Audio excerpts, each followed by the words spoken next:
ಈ ಒಂದು ಸಂದಿಗ್ಧ ಪರಿಸ್ಥಿತಿಯಲ್ಲಿ ದೇಶ ಒಗ್ಗಟ್ಟಾಗಿ ಈ ಒಂದು ಪರಿಸ್ಥಿತಿಯನ್ನು ವಿರೋಧಿಸುತ್ತೆ.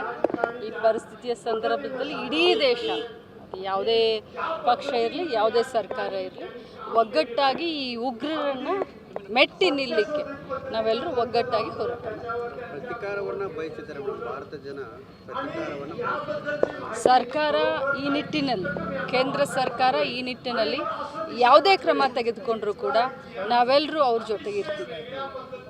ಭದ್ರತಾ ವೈಫಲ್ಯ ಬಗ್ಗೆ ಸಾಕಷ್ಟು ಆರೋಪ ಬರ್ತದೆ. ಈ ಸಂದರ್ಭದಲ್ಲಿ ನಾನು ಅದ್ರ ಬಗ್ಗೆ ಮಾತನಾಡಲಿಕ್ಕೆ ಹೋಗೋದಿಲ್ಲ. ಈ ಸಂದರ್ಭದಲ್ಲಿ ನಾವೆಲ್ಲರೂ ಭಾರತೀಯರು ಒಗ್ಗಟ್ಟನ್ನು ಪ್ರದರ್ಶನ ಮಾಡುವಂಥ ಒಂದು ಪರಿಸ್ಥಿತಿ ಇದೆ. ಸೊ ಒಗ್ಗಟ್ಟನ್ನು ಅಷ್ಟೇ ಮಾತನಾಡಲಿಕ್ಕೆ ನಾನು ಬಯಸ್ತೀನಿ. ಸಿದ್ದರಾಮಯ್ಯನವರು ಹೇಳ್ತಾರೆ ಇದು ಪಾಕಿಸ್ತಾನ ಮತ್ತು ಭಾರತ ಯುದ್ಧದ ಅನಿವಾರ್ಯತೆ. ನಾನು ಅದನ್ನು ನೋಡಿಲ್ಲ. ಆದರೆ ಕೇಂದ್ರ ಸರ್ಕಾರ ಏನೇ ನಿರ್ಣಯ ತೆಗೆದುಕೊಂಡ್ರು ಆ ಥರ ಒಟ್ಟಿಗೆ ನಿಲ್ತೀವಿ ಅಂತ ಹೇಳಿ ನಮ್ಮ ನಾಯಕರಾದಂಥ ಖರ್ಗೆ ಸಾಹೇಬ್ರಾಗಲಿ ಅಥವಾ ರಾಹುಲ್ ಗಾಂಧೀಜಿಯವರಾಗಲಿ ಹೇಳಿದ್ದಾರೆ. ರಾಹುಲ್ ಗಾಂಧೀಜಿಯವರು ಏನು ಹೇಳಿದಾರೋ ಅದರ ಜೊತೆಯಲ್ಲಿ ನಾವೆಲ್ಲರೂ ಕೂಡ ಮುಖ್ಯಮಂತ್ರಿ ಆದಿಯಾಗಿ ನಾವೆಲ್ಲರೂ ಕೂಡ ಕೇಂದ್ರ ಸರ್ಕಾರ ಜೊತೆಯಲ್ಲಿ ನಿಂತ್ಕೊಳ್ತೀವಿ. ಮೇಡಮ್, ಈಗ ಮೊನ್ನೆ ನೀವು ಒಂದು ಹೇಳಿದ್ರಿ, ಹೆಸರಲ್ಲಿ ಸಾಕಷ್ಟು ಫ್ರಾಡ್ ಮಾಡಿದವ್ರ ವಿರುದ್ಧ ಕಂಪ್ಲೇಂಟ್ ಕೊಟ್ಟಿದ್ದಾರೆ ಅಂತ ಹೇಳಿ ಏನು ಹೆಸರು ಕೇಳಿದ್ರೆ ದೂರು ಕೊಟ್ಟಿದ್ರಿ ಮೇಡಮ್. ಯಾರು ಎಸ್ ಪಿ ಅವರಿಗೆ ದೂರು ಕೊಟ್ಟಿದ್ರಿ? ನಾನೇ ಕೊಟ್ಟಿದ್ದೀನಿ ದೂರು. ದೂರು ಕೊಟ್ಟಿದ್ದೆ ನಾವು. ನೋಡಪ್ಪ, ಅಂತೆಕಂತೆ ನನ್ನ ಜೊತೆ ಮಾತಾಡಕ್ಕೆ ಹೋಗ್ಬೇಡ. ನಾನು ಯಾರಿದ್ರೆ ಹೇಳು, ನನಗೆ ಸಾಕ್ಷಿ ಕೊಡು.